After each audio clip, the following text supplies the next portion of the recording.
Hoje vamos falar um bocadinho sobre conjugação de cores. Quantas vezes já aconteceu escolher cores que pareciam perfeitas e quando começa a trabalhar, ui, que desastre! Não é uma questão de gosto. Não, não é isso. É uma questão de método e o método treina-se. A conjugação de cores não é sorte, é estrutura, é treino e também recorrer a um bocadinho de testes. Quando é que as coisas falham? Quando se escolhe com emoção, ou estamos zangadas, ou estamos cansadas, ou estamos tristes. Quando se escolhe pela tendência, vai-se aos Instagrams, às modas, às revistas, antigamente, escolher o que é moda, o que é que as outras estão a usar, ou então escolher cores bonitas. Quantas vezes vemos novelos bonitos que depois todos juntos são um desastre. E aqui temos já alguns exemplos, o rosa velho e verde seco, que para mim é sempre uma conjugação muito harmónica, irmos para os pastéis. Os fluorescentes e neons é um bocadinho complicado, não quer dizer que fique mal, mas cria tensão, dá nas vistas, basicamente é isso. E depois há aquelas cores que, tipo bege, amarelo pastel, podem ficar um bocadinho apagadas. Eu já fiz esta junção, por acaso, numa toalha em janeiro e ficou muito bonita. Esta também é uma conjugação que resulta sempre. Podemos começar por pôr os novelos lado a lado,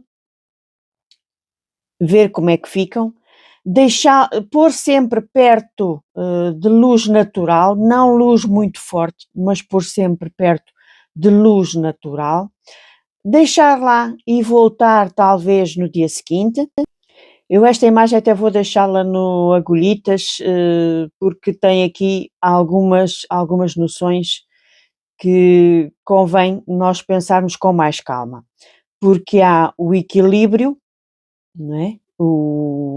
A noção de equilíbrio entre cores harmoniosas umas com as outras. Aqui está. Aqui a regra dos 70, 20, 10. Duas cores, a base, neste caso o bege, 70%, a outra 20% e o toquezinho de mostarda 10%. A cor mais forte, mais vibrante, ser uma percentagem pequenina. É sempre uma coisa que resulta. Aqui está um outro tipo de versão, cores mais fortes, temos o azul e o cinzento, que basicamente são as bases, o azul petróleo até é a base, é forte, mas é a base.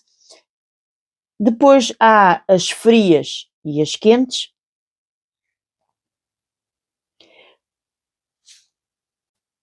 É uma outra forma também de combinarmos, é ser os tons sobre tom, ir ali escolher sempre, mas aqui não há risco, aqui vamos sempre dentro do mesmo tom, dentro da mesma cor, desculpem, vários tons.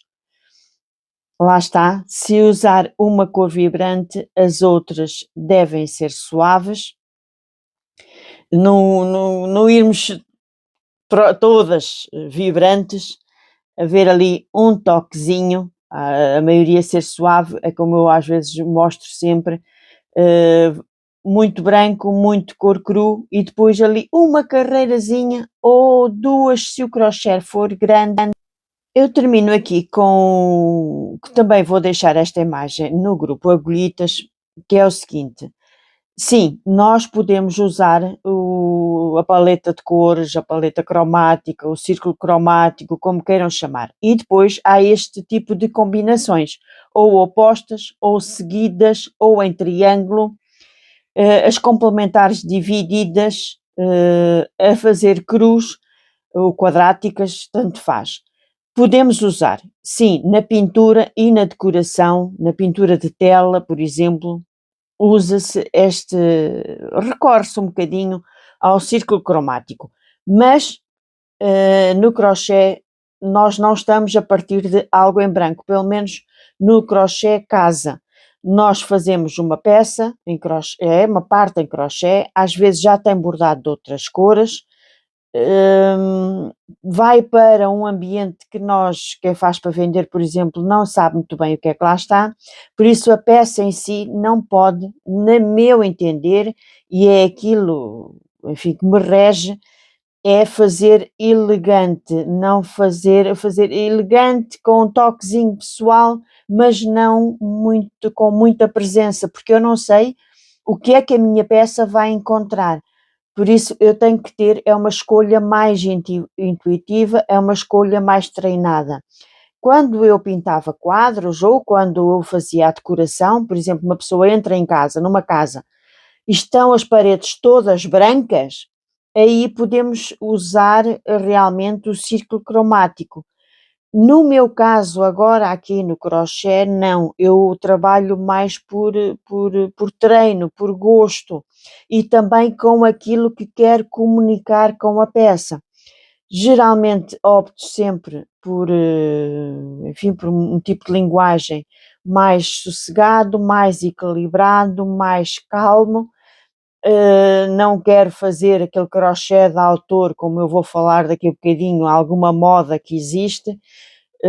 Quero fazer peças mais equilibradas, que não sei o que é que vão encontrar, por isso opto sempre por as técnicas que eu falei agora. Quando tenho cor é muito pouca e vou sempre pelas outras ou por cores semelhantes juntas, sem fazer grandes berros. Pois, e agora podem perguntar: pois é, mas há marcas que usam cores vibrantes, por exemplo, todas juntas, quebram regras e são famosas por isso. Pois é, mas as marcas são as marcas. Por exemplo, a Benetton, lembram-se que juntava a estratégia da Benetton era o multiculturalismo, a inclusão de várias raças e juventude. Eles queriam transmitir diversidade, energia e muitas culturas todas a darem-se bem umas com as outras. E as cores vibrantes juntas comunicavam inclusão e ousadia. Temos depois a Prada, em que é um choque calculado, digamos assim, é um choque de cores, mas que indica sofisticação intelectual. Não é uma cor aleatória, é uma direção controlada. E depois tem um branding por trás muito forte, eles conseguem, esta junção de cores é icónica, tanto às vezes se insiste numa coisa, não é? Uma mentira dita muitas vezes torna-se verdade, e é um bocadinho por isto. Já são marcas com muitos anos e dizerem as coisas muitas vezes da mesma forma, lá está, vai dar, começa a ser verdade, começa a ser um ícone, começa a ser forte, começa a ter muita presença. Temos o caso, por exemplo, da IKEA, que são estas cores para casa, para não estar sempre a falar nas modas, que também junta aqui umas cores que à partida não seriam, estas até têm um padrão muito normal, digamos assim, as risquinhas e os quadrados, porque eles têm padrões que assim à partida metem medo ao susto, como se costuma dizer. No entanto, são marcas fortes, são marcas que se impuseram por serem assim mesmo, não se importam com o que já existe na casa, a casa acaba por ter que ser toda com base nas cores da IKEA, quer dizer, a vontade deles é mesmo presença e mais nada. É aqui um excesso de identidade, quase que diria. Tem assim algumas coisas mais suaves, mas tem uma presença muito forte, torna-se uma presença muito forte. É o caso, por exemplo, de uma outra marca que eu me lembrei agora da Gucci, da Just Cavalli. Quem gosta de marcas, temos assim marcas que se impõem. Aqui está da Gucci, um exemplo, que são 3 cores extremamente fortes. Há ali uma cor, o roxo, com um bocadinho menos de presença, mas ninguém se lembraria de juntar estas cores todas. E vem aqui um outro exemplo mais primaveril, não é? Porque estamos a chegar à primavera. Quer dizer, se aparecesse alguém na rua, assim vestido, e que mau gosto. Mas como tem ali qualquer coisa que faz lembrar Gucci, não é? Há ali sempre um símbolo que vai para a Gucci, nós até já pensamos de maneira diferente. Estes são diferentes. A Calvin Klein, que para mim é a minha paixão, né? Tinha que acabar aqui com a Calvin Klein, não tem, parece que não tem nada a ver com o assunto, mas eu tinha que trazer aqui. Optam por, já é outra coisa, não é? Já é, enfim, também jogam com cores muito fortes, mas lá está, mais doseado, mais equilibrado. Transmitem uma imagem mais de limpeza. Não quer dizer que seja mais elegante, para mim é, mas na maioria até é muito mais económica, muito mais baratinha. Mas lá está, tudo depende do que nós queremos transmitir. E se nos adaptamos, se começamos a criar num determinado estilo, convém ir por aí.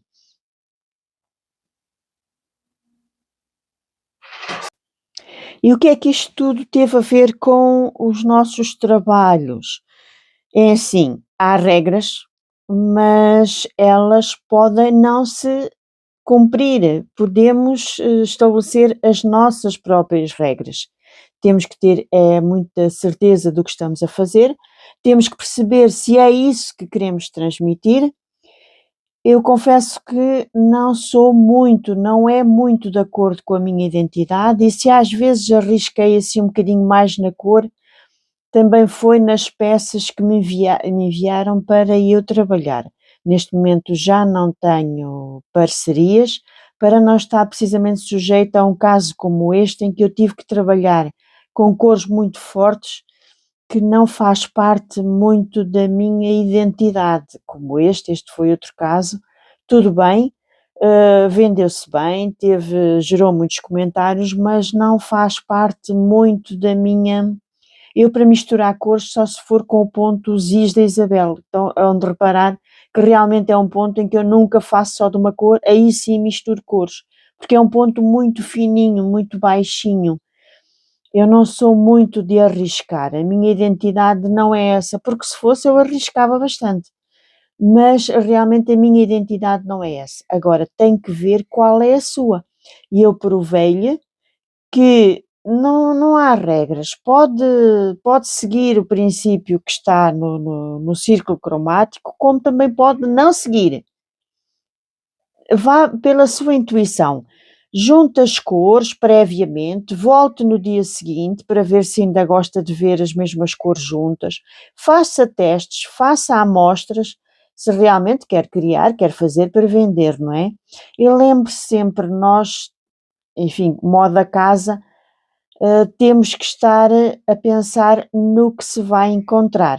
Mas também pode fazer uma peça super vibrante, que acontece como na IKEA, chega lá e impõe-se. Enquanto que, por exemplo, as minhas chegam lá e tentam se adaptar, impor-se de outra maneira, como esta, o meu ícone, mas pode-se impor pela cor e pelo crochê da autora.